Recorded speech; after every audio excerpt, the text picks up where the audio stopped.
मैं एक दिन और एक किस्सा सुन रहा था नवाज भाई का, टीवी शो में किसी में बता रहे थे कि मेरी मम्मी जो है, मैं उनको फिल्म दिखाने लेके गया तो उनको लगा कि यार ये हाँ फिल्म में तो तू है तो ले हीरो थोड़ी ना, तू बस में बैठे कोई सीन था। क्या बता नवाज भाई वो किस्सा जब आप मम्मी को फिल्म दिखाने लेके गए? एक्चुअली मैं जो फिल्में कर रहा था तो उसमें मेकअप कॉस्ट्यूम इतना ज़्यादा अच्छा नहीं होता था, मतलब रियलिस्टिक दिखाते थे जी, है ना। तो फर्स्ट टाइम जब मैंने किक की तो वो उनको बहुत अच्छी इसलिए लगी क्योंकि उसमें मैं सूट बूट पहने हुए था और नोटों पे बैठा हुआ था। हाँ, अमीर अमीर डॉन, अमीर अमीर आदमी और पैसों के ऊपर बैठा हुआ हूँ मैं। हाँ तो मैंने कहा फिल्म कैसी लगी? बोले मुझे तो फिल्म तो ठीक है, ओके है जो भी है, बट मुझे वो वाला सीन बहुत अच्छा लगा जिसपे तू नोटों पे बैठा हुआ था। शुरुआती दौर में नवाज भाई ने काफी फिल्मों में छोटे छोटे रोल किए हैं जो अब हम रियलाइज करते हैं कि अरे ये तो नवाज भाई हैं। जैसे मैंने सरफरोश देखी, फिर मनोज सर की एक फिल्म थी शूल, उसमें भी आपका एक छोटा सा सीन था। तो भाई जब ऐसा कभी हुआ कि आपने एक फिल्म में कोई रोल किया हो तो सब दोस्तों को पिक्चर दिखाने लेके क्या हो, मेरी पिक्चर आ रही है, बाद में पता चला वो कट गया हो? हेराम की थी मैंने और मैं बहुत ही एक्साइटेड था कमल हसन साहब वाली? कमल साहब के साथ। और उसका प्रीमियर हुआ यहीं फिल्म सिटी में। अच्छा। और मैं अपने कम से कम 5-6 दोस्तों को लेके गया। मैंने बॉस हैराम आ रही है, मैंने काम किया उसमें। तो आ गए सब लोग। तो फिल्म का प्रीमियर शुरू होने वाला तो कमल जी मेरे पास आए, नवाज अपने दोस्तों को बोल दो कि तुम्हारा रोल कट गया। मैंने सर क्या बात कर रहे हो, दोस्त मेरे, मतलब मैं उनको लेके आया हूँ, मतलब कैसे हो सकता सर, कुछ हो सकता है कि फिर से यहाँ दिखा दो। पिक्चर में भले काटने होंगे, बेइज्जती हो जाएगी सर बहुत। तो नहीं, वो अभी कल तो रिलीज है, आज प्रीमियर है, तो नहीं कर सकते हम ऐसा, बट बोल दो, ईमानदारी से बोल दो उनको। तो सारे दोस्त मेरे इकट्ठे, हाँ भाई क्या बात हो रही थी कमल जी से? मैंने कहा यार, और मैं रो पड़ा और रोते रोते मैंने बोल दिया, मैंने कहा यार मेरा रोल कट चुका, अब आप डिसाइड करो आपको फिल्म देखनी है या नहीं। नहीं बोले चलो देख लेते हैं, देखेंगे फिल्म तो देख लेते। तो फिल्म देखी हालांकि, बट ये हुआ था इनसे। व्हाट ए जर्नी सर, क्या बात है यार, so proud of you Nawaz भाई।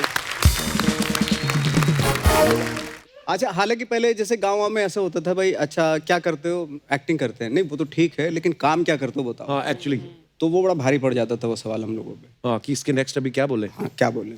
हाँ, और अच्छा आप गाड़ी वाड़ी लेके जाओ, फिर लोग ये भी नहीं पूछते काम क्या करते हो, बड़ा आदमी है कुछ तो करता ही होगा। तो उससे फिर पूछते भी नहीं क्या करते, कहीं बुरा ना मान जाए। लेकिन जब आर्थिक व्यवस्था इतनी स्ट्रांग नहीं हो नवाज, वहाँ तो बहुत ही ज्यादा प्रेशर होगा कि आप एक्टर कैसे सोच सकते हो, you know, as a job. तो बहुत ज्यादा ऑपोजिशन के बावजूद हाउ डिड यू डिसाइड कि मैं एक्टर ही बनूंगा? इतना जुनून था, इतना पैशन। हमारे साथ अर्चना जी एक बहुत अच्छी बात ये हुई कि हम लोगों को किसी ने रोका नहीं, क्योंकि वो भी नहीं जानते थे। वो बोलते थे भाई कोई गलत काम मत करना लाइफ में, बाकी कुछ भी करो। ऐसा था। क्या होता है ना, आई थिंक जैसे पढ़े लिखे माँ बाप होते हैं वो डिसाइड करते हैं अपने बच्चों को कैरियर, कि भाई ये करना ये नहीं करना। अब हमारे यहाँ सारे फार्मर, कोई पढ़ लिखा तो था नहीं, फादर भी सब ऐसे थे कि भाई ठीक है, कोई बुरा काम मत करना, जो भी चाहे करो, क्योंकि उनको खुद नहीं पता था भाई। प्लीज विराजमान हो जाइए, जोरदार तालियां नवाज भाई के लिए। नवाज भाई का मैं इतना डाई हार्ड फैन हूं कि ये जो भी करते हैं, कोई भी इंटरव्यू मैं हमेशा देखता हूं। अगर मुझे इंटरनेट पे कहीं पे भी नवाज भाई अगर स्क्रीन पे दिख जाए तो मैं वो चीज जरूर देखता हूं। मैं नवाज भाई को बता रहा था कि जो फिल्में मैं देख चुका हूं, दोबारा कई बार होता है ना कि मन करता है कि यार दोबारा देख लें। तो लेकिन कुछ चीजों का मुझे भी पहली बार पता चला, जैसे मुझे अभी पहली बार पता चला कि आपने केमिस्ट्री में ग्रेजुएशन की है, तो आपको पहले से आइडिया था भाई आगे चल के हीरोइन के साथ केमिस्ट्री की जरूरत पड़ेगी। भाई ये मतलब जैसे हमारा ये पांडे है ना, बोलता है यार केमिस्ट्री तो मेरी बड़ी अच्छी है, मेरी किसी के साथ होती नहीं मोहब्बत। मैंने कहा पामिस्ट्री भी अच्छी होनी चाहिए। ड्रम बजा के ना इसकी सारी लकीरें मिट गई हाथ की, और हाथ में ड्रम स्टिक छपी हुई हैं। नवाज भाई पिछली बार आप जब आए थे मोतीचूर चकनाचूर के लिए, रोमांटिक फिल्म थी वो, और आगे चल के इनकी एक और फिल्म आ रही है बोले चूड़ियां, उसमें तमन्ना भाटिया के साथ रोमांस कर रहे हैं। अच्छा, पर आपने जब पिछली बार बोला था ना कि शेर के मुंह को खून लग गया अब, तो वो बात मतलब आपने सही बोली थी। हाँ, मेरा मतलब यही था मेरा कि मैं आगे रोमांटिक फिल्में ही करूंगा जी, है ना। तो जैसे मैंने एक रोमांस वाली फिल्म की तो कोरोना आ गया और उनको भी कोरोना हो गया जो मेरी हीरोइन थी। ओह, गरीब आदमी का रोमांस बर्दाश्त नहीं है भगवान को। नवाज भाई एक और फिल्म मैंने आपकी देखी, सीरियस मैन। पहले तो उसके लिए बहुत बहुत मुबारकबाद। मतलब मैं ये बात अभी ना मेरे को लगता है कि मैं बोल के नवाज भाई का टाइम ही ले रहा हूँ ज़्यादा, क्योंकि ये बात इनको कितने लोग बोलते हैं कि आप कमाल के एक्टर हैं और बाकमाल काम किया इस फिल्म में भी। उसमें ये अपने बेटे को नकल करवा रहे हैं। नवाज भाई आपने कभी स्कूल में नकल करी है? अब जैसा बाप होगा वैसे ही बेटा को देगा वो एजुकेशन। मतलब मैंने भी किया है। अच्छा। हाँ, मतलब मैंने हम लोग जब नकल करते थे तो हमें किसी ने बताया कि भाई स्ट्रिक्ट होता था काफ़ी हालांकि, अच्छा जी। लेकिन किसी ने बताया कि ये जो टीचर आएगा तुम्हारा एग्जाम में तो इसके सामने आप नकल खुल के करना। वैसे क्यों? ठीक है, क्योंकि वो सोता है, अच्छा, क्लास में सो जाते क्लास में सो जाता है वो, तो आप खुल के नकल करना। तो हम लोग आए और अपनी जो पर्ची वर्ची यहाँ लगा रखी थी ना हर जगह पे नकल की, तो अब निकालें तब निकालें, बंदा सोए तो निकालें नकल करे। वो पूरे 3 घंटे सोया ही नहीं। बाद में हम लोगों के पेपर खराब हो गए। बाद में किसी से हमने पूछा कि भाई यार आप लोग तो बोल रहे थे कि वो सो जाएगा, वो तो सोया ही नहीं। बोले भाई वो आँख खोल के सोता है। अच्छा, होते थे लोग ऐसे। और पूरा ऐसे है। पर वैसे आप जो बता रहे हो ना, पर्चियों वर्चियों वाला सिस्टम भी पता नहीं, आजकल तो बच्चे नकल नहीं करते, वैसे इतने इंटेलिजेंट हो गए, इतनी नॉलेज है उनको, गैजेट हाथ में। लेकिन हमारे साथ बड़ा होता था भाई, कभी हिस्ट्री का एग्जाम आया ना, वो तो याद होना ही नहीं, पहली बात तो पर्चियां याद रखनी पड़ती थी। क्या कहाँ रखी हुई है? बाबर यहाँ पे है, शाहजहां इस तरफ वाली टांग के नीचे है। पर बड़ा मुश्किल काम होता है वैसे। मैं नहीं की कभी, एक दो बार ले गया पर हिम्मत नहीं हुई निकालने की, डर लगता ना। मैं लिखता रहता था धड़ाधड़। टीचर भी सोचता है सारा साल तो पढ़ा नहीं, अभी क्या लिख रहा है ये। तो होता था हमारे साथ भी। लेकिन कभी पकड़े गए नवाज? मैं नहीं पकड़ा गया। नहीं? नकल में कभी नहीं पकड़ा गया। नकल करते थे बहुत रेगुलरली? दबा के की मैंने नकल। हाँ हाँ हाँ। और जो आसपास वाले ये चुगली नहीं करते थे कि नवाज तो नकल कर नहीं, रहा है? सब करते थे, माहौल ही यही था हमारा। Hi, Kapu, Hi. love you. Hi, Archana ji. Hi. Hi, very nice. Hi. I big fan you. Nawaz जी, आज ना आप मेरे साथ बदमाशी करना, कोई शरीफ हरकत मत करना, क्यों? क्योंकि ये फिर नवाज शरीफ दिखने लग जाएंगे ना।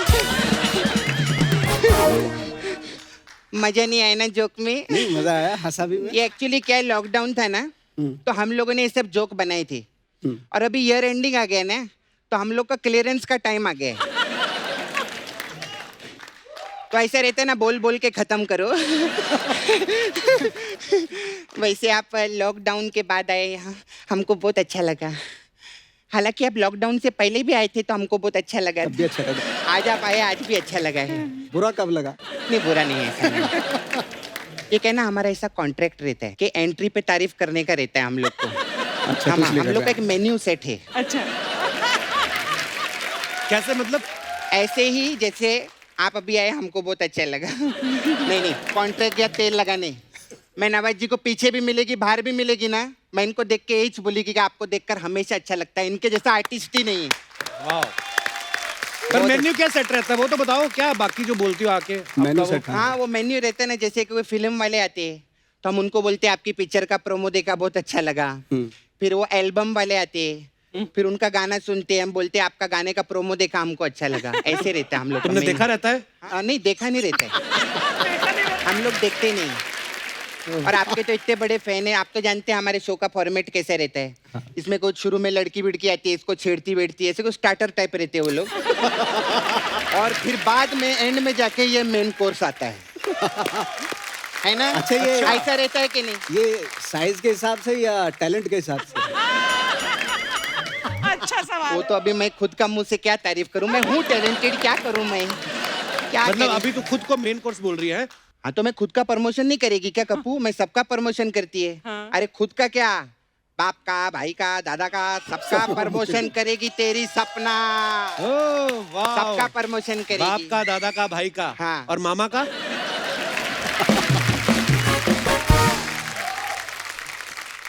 मामा का वो खुद प्रमोशन करके गए थे ना अभी। ऐसा सुना था मैंने। मैं बाहर थी कहीं, मैं बिजी थी, नहीं आई जानबूझ हाँ, के। नहीं आए। सपना करने क्या आई तू आज यहाँ? अच्छा, नहीं, मेरे को नवाज जी से बात करने का था। हाँ। सर, आपके पास पासपोर्ट है? हाँ है तो। आधार कार्ड, पासपोर्ट, पैन है? कार्ड है ना? पैन कार्ड तो है। 1 करोड़ रुपया दो ना मेरे को। इससे क्या मतलब? ये क्यों देंगे मतलब? मैं क्यों 1 दूं? करोड़? नहीं, वो बैंक वाले नहीं देते ना कप्पू 1 करोड़ रुपया। मैं उनके पास गई थी, 1 करोड़ रुपया दो। हाँ। तो बोलते जाके डाकू का गारमेंट्स लेकर आओ। डाकू का गारमेंट्स नहीं, डॉक्यूमेंट्स बोला होगा। हाँ, तो जो भी है। आज तेरी आवाज बड़ी निकल रही है आज। हाँ, तो नवाज जी आए हैं तो आवाज जी निकलेगी ना। हाँ। वाह। अच्छा, नवाज जी आए हैं तो आवाज ही निकलेगी। तो अक्षय कुमार आएंगे तो? वो आते तो तेरी आवाज नहीं निकलती, मेरी आवाज क्या निकलेगी? अच्छा सर, वो अक्षय कुमार जी का थोड़ा आना इधर, आप थोड़ा कम नहीं करा सकते क्या? मेरी हाइट बहुत बढ़ती जा रही है। मतलब ये क्या मतलब हुआ? वो जब भी आते हैं ना टांग खिंचाई बहुत करते हैं यार। मजा नहीं आया ना। लॉकडाउन में लिखा था, क्लियरेंस वाला है। तो खैर एनीवे, मेरे को इधर उधर का क्या बात करने का, 1 करोड़ रुपया दो ना मेरे 1 को। करोड़ क्यों चाहिए तेरे को? मेरे को ना कप्पू चिलिंग मारने का है थोड़ा सा।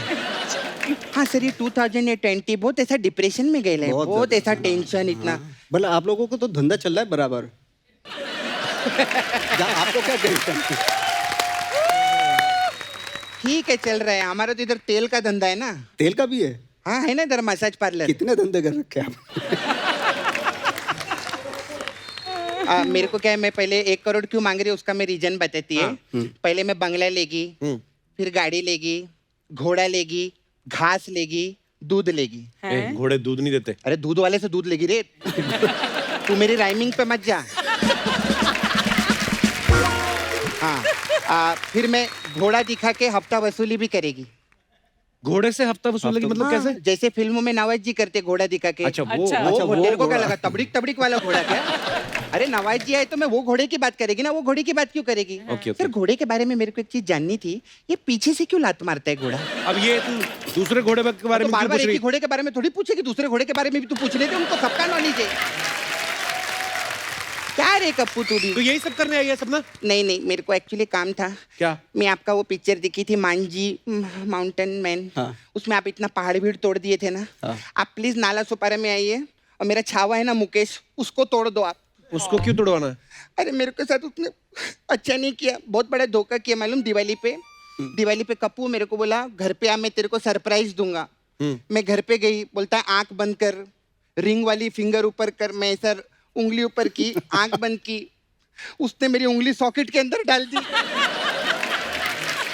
मेरे अंदर का 100 वॉट का बल्ब जग गया था। मैं आपको बता रही हूँ, बहुत तकलीफ हुई थी मेरे को। मेरे को ना वो जमता ही नहीं है कप्पू। तो मेरा इनके साथ बात करना ना। सपना थोड़ा थोड़ा दूर सोशल डिस्टेंसिंग चल रही है, चलो। डिस्टेंसिंग। अरे काहे का सोशल डिस्टेंसिंग रे कप्पू? नाना नानी पार्क में जाके देख, कोई सोशल डिस्टेंसिंग नहीं है सर। जितने कपल लोग हैं ना 15 सेकंड के लिए सांस रोकते हैं, टक से पप्पी करके पट से सैनिटाइज कर लेते हैं वो लोग। ऐसे रहते हैं उन लोग। सपना हो गया तेरा? 2 साल से तो बहुत हो गया मेरा। वैसे तो बहुत हो गया है, लेकिन सर मेरा पार्लर है, तो हमारे पास अलग अलग टाइप का मसाज रहता है मतलब सर। सारे पार्लर करने वाले आपके जैसे अगर होंगे तो मेरा तो मतलब हाथ लगा दम निकल जाएगा। नहीं मैं आराम से करेंगे आपको, हमारा सॉफ्ट भी रहता है। सॉफ्ट भी रहता है। सर आपका पिक्चर रहता है ना मुन्ना माइकल, तो हमारे पास मुन्ना माइकल मसाज है। इसमें क्या होता है? इसमें क्या रहता है, प्रमोद आता है। तो उसका कपड़ा उतार के हम लोग तेल लगाते हैं प्रमोद को। और उसका मसाज करके घर भेज देते हैं। मुन्ना माइकल कहाँ है इसमें? मुन्ना की माइक कल मसाज कर दी ना। मुन्ना की माइकल मसाज कर दी, मुन्ना माइकल मसाज। मजा नहीं है, लॉकडाउन में लिखा था क्लियरेंस से। क्लियरेंस। अच्छा फिर एक सेक्रेट गेम। अरे क्या सीरीज, ऐसा कोई सीरीज ही नहीं आया। एक बार जोरदार ताली, बहुत अच्छा। हमारे पास सर सेक्रेट गेम मसाज है। तो इसमें क्या होता है? वो क्या है? इसमें क्या रहते हैं सर, 15-20 लौंडे आते हैं। उस लौंडे में से मैं गाय तोंडे चुनती है। फिर गाय तोंडे को हम मंडे टू संडे बिठा के रखते हैं और त्रिवेदी की मसाज करके भेज देते हैं।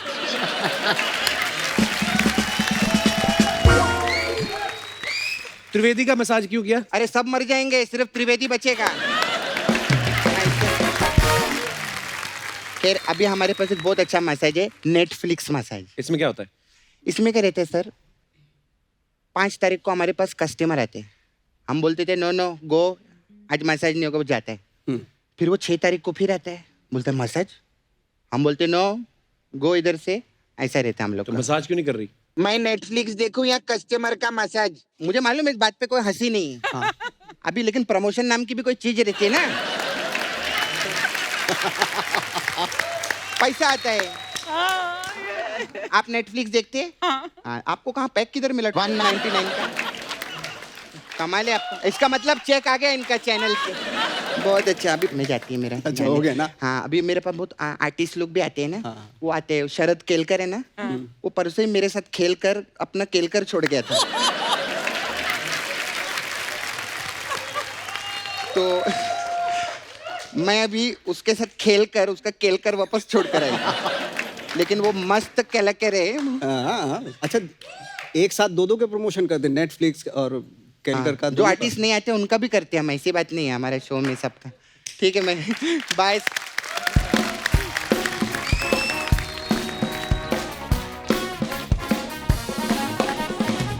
अच्छा नवाज भाई, मैंने देखा आप ट्विटर पे बड़ा एक्टिव रहते हो, और मजे की बात ये है, आपके सारे मैसेजेस जितने भी होते हैं, जो भी आप पोस्ट करते हो, इंग्लिश में होते हैं। तो आप डायरेक्ट इंग्लिश में लिखते हो कि आप सोचते हैं हिंदी में वो हो? बैठा है ना सारा। अच्छा, तो ये करते ये हैं। अभी भी मेरे को इन सब चीजों में सोचना पड़ेगा या लिखना पड़ेगा, ट्रांसलेट करना पड़ेगा, तो स्टार किस काम का फिर में? सीखो अर्चना जी, खुद ही लगे रहते हो इंस्टाग्राम पे आप। हाँ देखो, मैं स्टार नहीं हूँ, मैंने कब कहा मैं स्टार हूँ यार। अरे हाँ, मैं कलाकार हूँ। हाल ही में नवाज भाई ने ट्विटर पे लिखा था वैलेंटीन टेप्लिकोव के बारे में। वैलेंटिनो। तो पहले तो भाई ये नाम के चक्कर में मैं ये सवाल कैंसिल करने वाला था, वैलेंटीन टेप्लिकोव के चक्कर में मेरे को नाम नहीं याद हो रहा था। इन्होंने लिखा था कि द मैन वो introduce me to the method acting.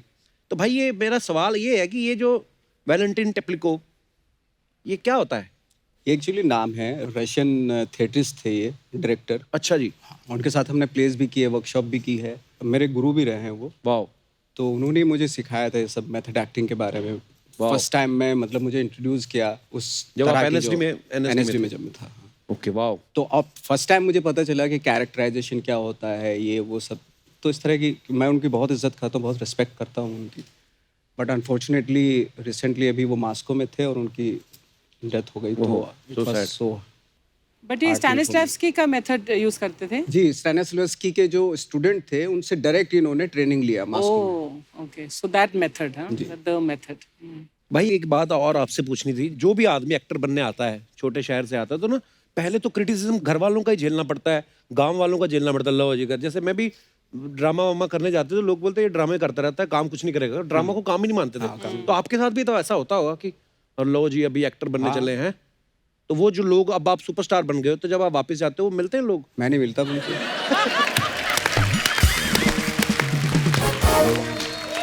नहीं, मिलना पड़ता है। अच्छा, हालांकि पहले जैसे गाँव में ऐसा होता था, भाई अच्छा क्या करते हो, एक्टिंग करते हैं। नहीं, वो तो ठीक है, लेकिन काम क्या करते हो बताओ। हाँ एक्चुअली। तो वो बड़ा भारी पड़ जाता था वो सवाल हम लोगों पे। हाँ, कि इसके नेक्स्ट अभी क्या बोले। हाँ, क्या बोले। हाँ, और अच्छा आप गाड़ी वाड़ी लेके जाओ, फिर लोग ये भी नहीं पूछते काम क्या करते हो, बड़ा आदमी है कुछ तो करता ही होगा। वो उससे फिर पूछते भी नहीं क्या करते, कहीं बुरा ना मान जाए। लेकिन जब आर्थिक व्यवस्था इतनी स्ट्रांग नहीं हो नवाज, वहाँ तो बहुत ही ज्यादा प्रेशर होगा कि आप एक्टर कैसे सोच सकते हो, you know, as a job. तो बहुत ज्यादा ऑपोजिशन के बावजूद हाउ डिड यू डिसाइड कि मैं एक्टर ही बनूंगा? इतना जुनून था, इतना पैशन। हमारे साथ अर्चना जी एक बहुत अच्छी बात ये हुई कि हम लोगों को किसी ने रोका नहीं, क्योंकि वो भी नहीं जानते थे। वो बोलते थे भाई कोई गलत काम मत करना लाइफ में, बाकी कुछ भी करो। ऐसा था। क्या होता है ना, आई थिंक जैसे पढ़े लिखे माँ बाप होते हैं, वो डिसाइड करते हैं अपने बच्चों को कैरियर, कि भाई ये करना, ये नहीं करना। That's so nice. अब हमारे यहाँ सारे फार्मर, कोई पढ़ लिखा तो था नहीं, फादर भी सब ऐसे ही थे कि भाई ठीक है, कोई बुरा काम मत करना, जो भी चाहे करो, क्योंकि उनको खुद नहीं पता था भाई। मैं एक दिन और एक किस्सा सुन रहा था नवाज भाई का, टीवी शो में किसी में बता रहे थे कि मेरी मम्मी जो है, मैं उनको फिल्म दिखाने लेके गया, तो उनको लगा कि यार ये, हाँ फिल्म में तो तू है, तो ले हीरो थोड़ी ना तू, बस में बैठे कुछ सीन था। क्या होता है नवाज भाई वो किस्सा, जब आप मम्मी को फिल्म दिखाने लेके गए? एक्चुअली मैं जो फिल्में कर रहा था तो उसमें मेकअप कॉस्ट्यूम इतना ज़्यादा अच्छा नहीं होता था, मतलब रियलिस्टिक दिखाते थे जी, है ना। तो फर्स्ट टाइम जब मैंने किक की तो वो उनको बहुत अच्छी इसलिए लगी क्योंकि उसमें मैं सूट बूट पहने हुए था और नोटों पे बैठा हुआ था। हाँ, अमीर अमीर डॉन। अमीर आदमी और पैसे के ऊपर बैठा हुआ हूँ मैं। हाँ। तो मैंने कहा फिल्म कैसी लगी? बोले मुझे तो फिल्म तो ठीक है, ओके है, जो भी है, बट मुझे वो वाला सीन बहुत अच्छा लगा जिसपे तू नोटों पे बैठा हुआ था। भाई हमने एक और चीज सुनी है, कहते कि जब आप स्ट्रगल कर रहे थे दिल्ली में भी और यहाँ पे भी, तो बोलते कि राजपाल यादव जो है वो उस समय काम बहुत कर रहे थे और सब लोग वहां से खाना खाते थे। तो मैं जनरली पूछना चाहता हूँ कि वो सच्ची में उनको काम बहुत मिल रहा था कि उनका टिफिन सर्विस का भी काम था? एक्चुअली राजपाल को शुरू में आते ही काम मिलना शुरू हो गया था। अच्छा। हाँ, और आई थिंक हमारे सारे जितने भी एक्टर्स थे, 20-22 एक्टर थे, अच्छा सबसे ज़्यादा राजपाल को काम मिलता था, हाँ। बाकी किसी को मिलता नहीं था। अच्छा बाकी ये होता था कि यार आज का शाम का खाना कहाँ खाएं, किसके यहाँ जाए, अच्छा राजपाल के यहाँ चलते हैं क्योंकि उसका काम चल रहा है, सीरियल कर रहा है वो, हाँ। तो उसके घर पे पड़िया डाल लेते थे हम लोग सब। और कौन कौन एक्टर होते थे नवाज भाई आपके? वो सारे विजय, मैं, बहुत सारे एक्टर थे हम लोग। राजपाल के यहाँ सुबह चूल्हा शुरू होता था, शाम तक कुछ ना कुछ बनता ही रहता था उसके यहाँ, वाह। ऐसे था। और 5-6 एक्टर होते थे, जो कोई प्याज काट रहा है, कोई लहसुन छील रहा है, कोई सब्जी काट रहा है। तो कभी ऐसा हुआ कि एक ही ऑडिशन के लिए तुम 4-5 लोग एक साथ गए हो और एक ही सिलेक्ट हुआ हो? नहीं, अक्सर ऐसा होता था कि एक ही रूम में हम 5-6 एक्टर हैं, हाँ। और एक दूसरे को कोई नहीं बता रहा है कि कौन से ऑडिशन कि के लिए? कौन से ऑडिशन के लिए जा रहा हूँ। राइवलरी। पता चला अच्छा तू तैयार, बंदा तैयार हो रहा है, एक एक्टर तैयार हो रहा है, बोले कि कहाँ जा रहा है? जा रहा हूँ यार, एक काम है थोड़ा सा। दूसरा भी तैयार हो रहा है, तू कहाँ जा रहा है? बोले मैं भी एक जगह जाऊंगा। अब बता, कोई किसी को नहीं रहा। पता चला जहाँ ऑडिशन चल रहा सारे नहीं मिल गए। शुरुआती दौर में नवाज भाई ने काफी फिल्मों में छोटे छोटे रोल किए हैं, जो अब हम रियलाइज करते हैं कि अरे ये तो नवाज तो भाई हैं। नवाज है, yes। जैसे मैंने सरफरोश देखी, फिर मनोज सर की एक फिल्म थी शूल, उसमें भी आपका एक छोटा सा सीन था। तो भाई जब ऐसा कभी हुआ कि आपने एक फिल्म में कोई रोल किया हो तो सब दोस्तों को पिक्चर दिखाने लगे कि आओ मेरी पिक्चर आ रही है, बाद में पता चला वो कट गया हो? हेराम की थी मैंने, और मैं बहुत ही एक्साइटेड था कमल हसन साहब वाली? कमल साहब के साथ। और उसका प्रीमियर हुआ यही फिल्म सिटी में। अच्छा। और मैं अपने कम से कम 5-6 दोस्तों को लेके गया। मैंने बॉस हैराम आ रही है, मैंने काम किया उसमें। हाँ। तो आ गए सब लोग। तो फिल्म का प्रीमियर शुरू होने वाला, तो कमल जी मेरे पास आए, नवाज अपने दोस्तों को बोल दो कि तुम्हारा रोल कट गया। कट गया। मैंने सर क्या बात कर रहे हो, दोस्त मेरे, मतलब मैं उनको लेके आया हूँ, मतलब कैसे हो सकता सर, कुछ हो सकता है कि फिर से यहाँ दिखा दो। पिक्चर में भले ही काटना है, बेइज्जती हो जाएगी सर बहुत। तो नहीं, वो अभी कल तो रिलीज है, आज प्रीमियर है, तो नहीं कर सकते हम ऐसा, बट बोल दो, ईमानदारी से बोल दो उनको। तो सारे दोस्त मेरे इकट्ठे, हाँ भाई क्या क्या बात हो रही थी कमल जी से? मैंने कहा यार, और मैं रो पड़ा, और रोते रोते मैंने बोल दिया, मैंने कहा यार मेरा रोल कट चुका, अब आप डिसाइड करो आपको फिल्म देखनी है या नहीं। नहीं बोले चलो देख लेते हैं, देखेंगे फिल्म तो देख लेते। तो फिल्म देखी हालांकि, बट ये हुआ था इनसे। व्हाट ए जर्नी सर, क्या बात है यार, so proud of you Nawaz भाई। जैसे मुझे कभी कभी मैं अकेला देखता हूँ ना, जैसे मैंने नवाज भाई की जब वो फिल्म देखी जिसमें आप सीबीआई इंस्पेक्टर बनते हो कोलकाता में, कहानी तो मैं देखता था ऐसा एटीट्यूड लेके आते हैं ये सीबीआई ऑफिसर होते हैं, और अंदर आते हैं चल बाहर। मैं सोचता हूँ यार इस एक्टर के सामने कोई खड़ा कैसे होता होगा, मतलब ये तो खा जाएंगे। नवाज भाई आपको कभी किसी को देख के लगा कि यार ये बंदे के सामने मैं खड़ा कैसे होऊंगा, ये बड़ा कोई ऐसा एक्टर है? एक होता है ना कि आप किसी को बहुत मानते हो, किसी की बड़ी रिस्पेक्ट करते हो, उसके सामने आप नर्वस हो जाते हो, कभी आप नर्वस हुए हो? फ्रेंकली स्पीकिंग में हुआ, जो नॉन एक्टर्स थे उनके सामने मैं नर्वस होता था, या बच्चों के सामने। अच्छा। मैं एक पतंग फिल्म कर रहा था, तो उसमें हमने रियल लोग लिए थे, रियल बच्चे लिए थे, और उनके सामने मैं नर्वस होता था। बाकी एक्टर्स या स्टार के साथ फ्रेंकली स्पीकिंग मैं नर्वस नहीं होता ये बिल्कुल बहुत भी। अच्छी बात बोली तुमने। बट जो अनकन्वेंशनल होते हैं ना, जो जैसे पकड़ के जैसे इनके सामने बैठे, इनको अगर आप एक्टिंग कराओ ना, तो इनके सामने मैं नर्वस हो जाऊंगा, क्योंकि ये बहुत ही, ये जो डायलॉग डिलीवरी होगी इनकी बहुत ही अलग तरीके से, और क्या किस तरीके से रिस्पॉन्ड करे, वो बहुत मतलब ऑर्गेनिक जैसा होता हाँ ऑर्गेनिक होता है, वो बहुत ही नेचुरल होता है।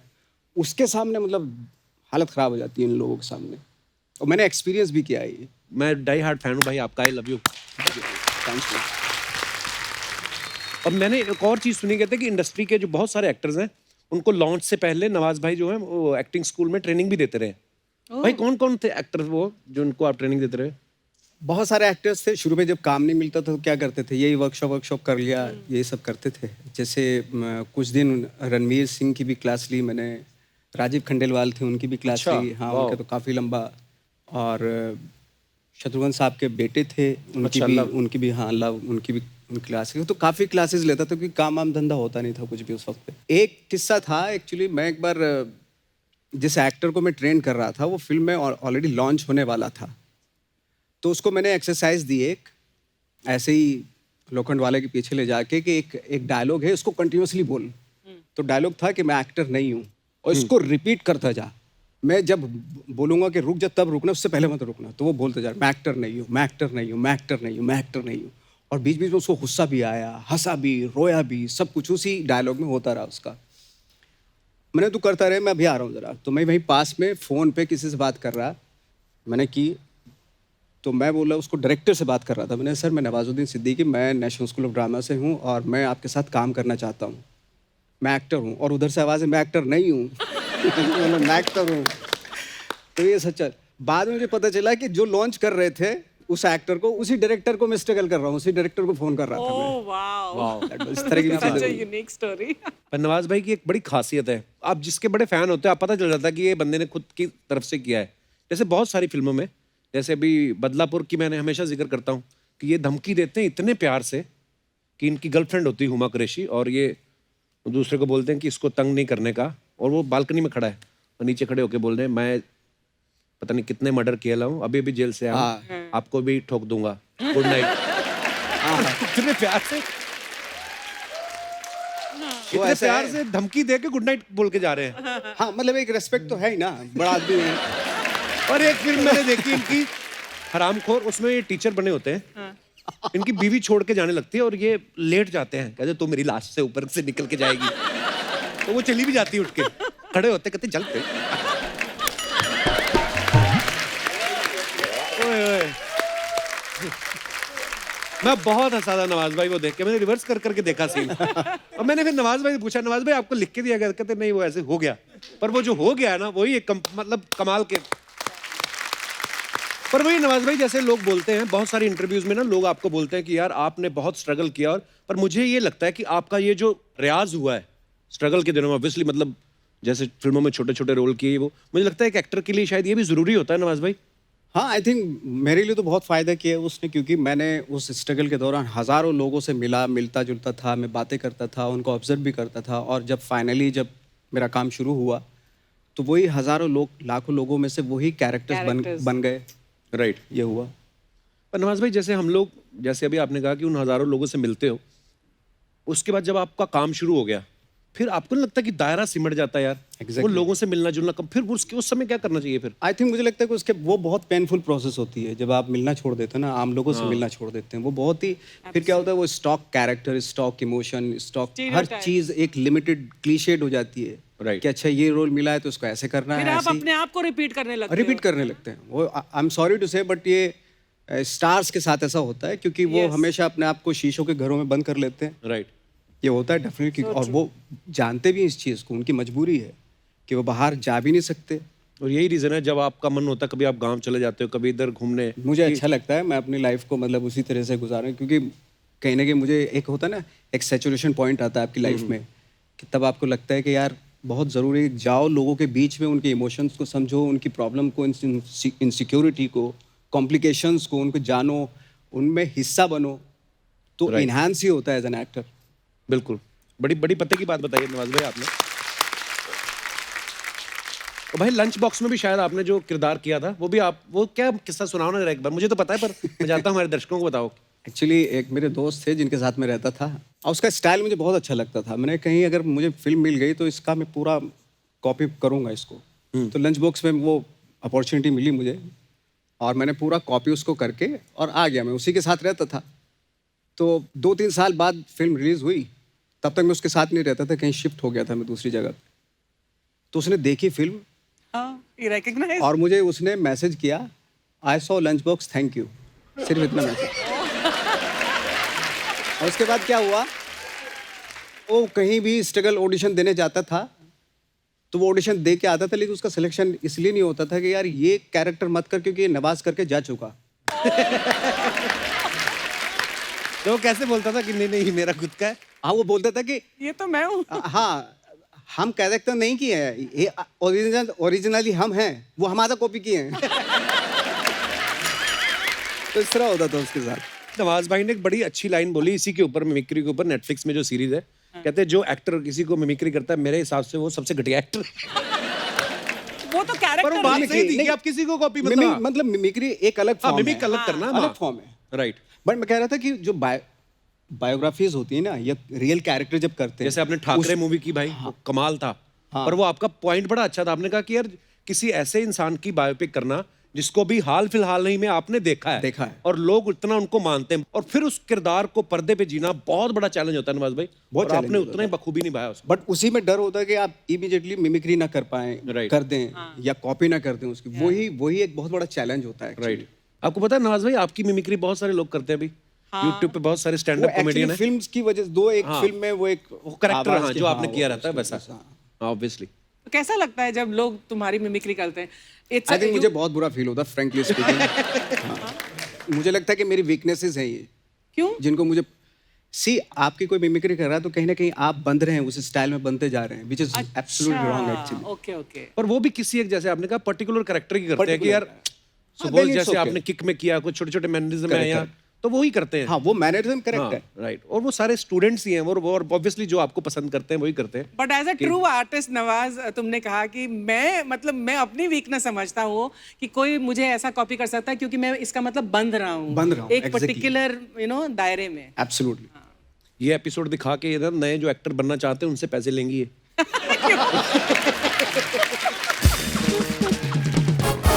अच्छा, मैं ना भाई थोड़े दिन पहले पंकज त्रिपाठी और मनोज बाजपेयी आए थे, तो उनके दोनों का एक किस्सा बड़ा मजेदार था कि पंकज त्रिपाठी जब वो होटल में जॉब करते थे, बोलते मनोज भाई वहां पे रुके और उनकी चप्पल रह गई थी, वो कहते मैंने आज तक रखी है। मैंने एक और आपका किस्सा सुना है कि आप मनोज भाई के साथ प्ले कर रहे थे कुछ, कितनी देर पेड़ बन के खड़े रहे थे आप भी?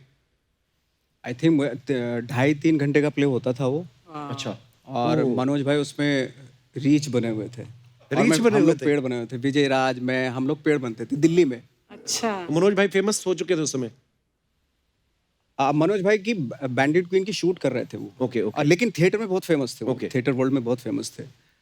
तो वो आते थे और बीच बीच में ऐसे 4 पैर पे, मतलब ऐसे बिल्कुल रीच बने हुए, तो पेड़ पे घुजाते थे। अब पेड़ हम लोग थे, हमें में मतलब वो होता था कि यार लेकिन खड़े पे वैसे ही रहना है बिल्कुल, और हिलना भी नहीं, लेकिन गुदगुदी होती थी, लेकिन बिल्कुल आपको ऐसे ही रहना है। तो वो जानबूझ के भी करते थे बीच में।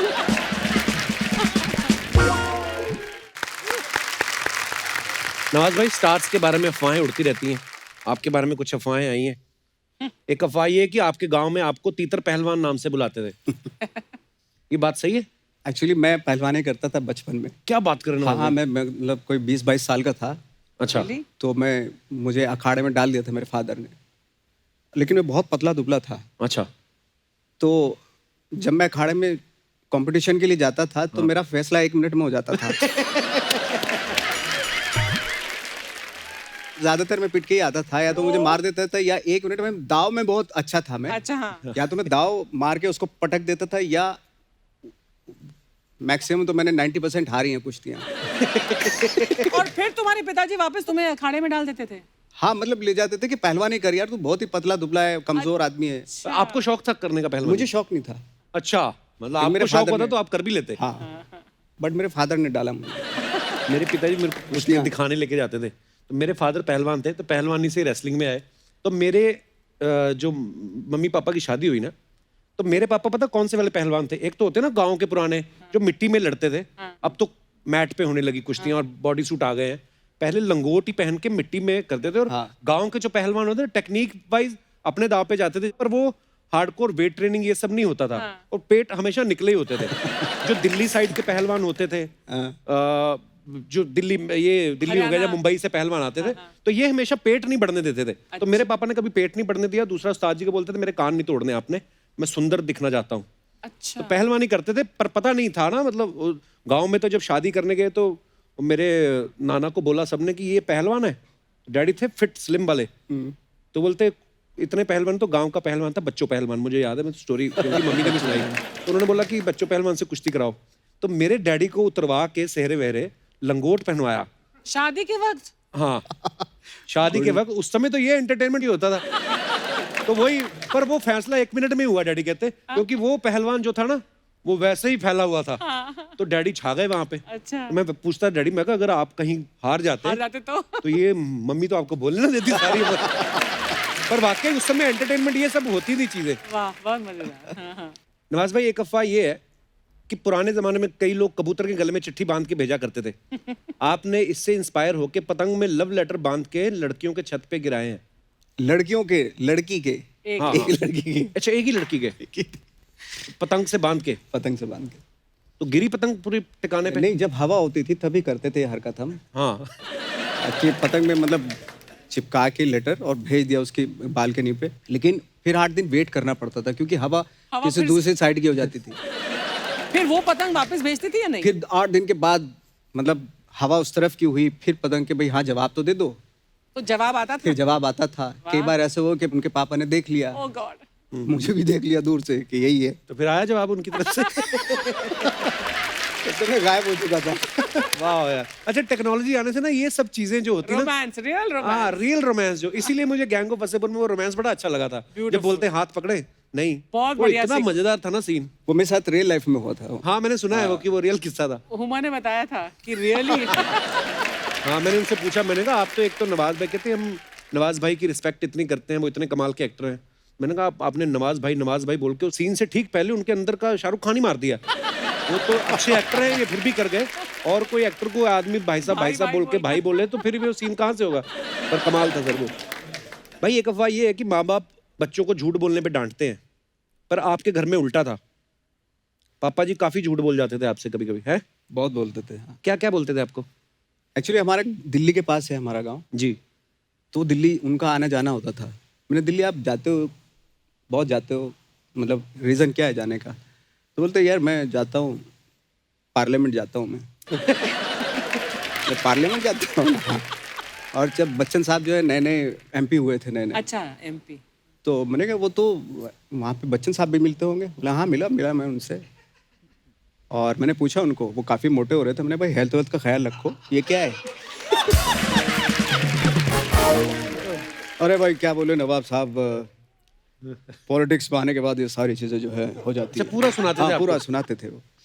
बाद में मैंने कहा लेके चलो ना मुझे भी दिल्ली। हाँ। बोले तू रहने दे, छोड़, क्या करेगा तू? मैंने चलो ना, आपकी इतनी बड़ी मतलब पार्लियामेंट में जान पहचान है, सबसे मिलते हो? हाँ बच्चन साहब से भी मिलते हो, आप लेके चलो ना। तो बोले ठीक है चल। अच्छा। तो लेके गए मुझे। 2 बसें बदलनी पड़ती थी हमें दिल्ली तक, 4 घंटे का रास्ता था। जैसे दिल्ली आता था वो सहम जाते थे। ओह। हाँ मतलब डरते थे वो।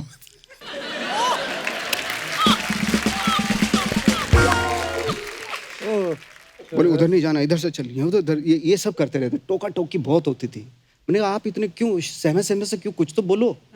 बोलते नहीं थे, नहीं ये लोग ठीक लोग नहीं है, ये लोग तो क्या तुम्हारी क्या उम्र थी उस टाइम जब तुम दिल्ली नहीं गए? होगी कोई 15-16 साल का होऊंगा इधर। अच्छा। अजय मैं पहली बार सबसे पहले गया था यूरोप में, कहीं गया था मैं शूटिंग के लिए।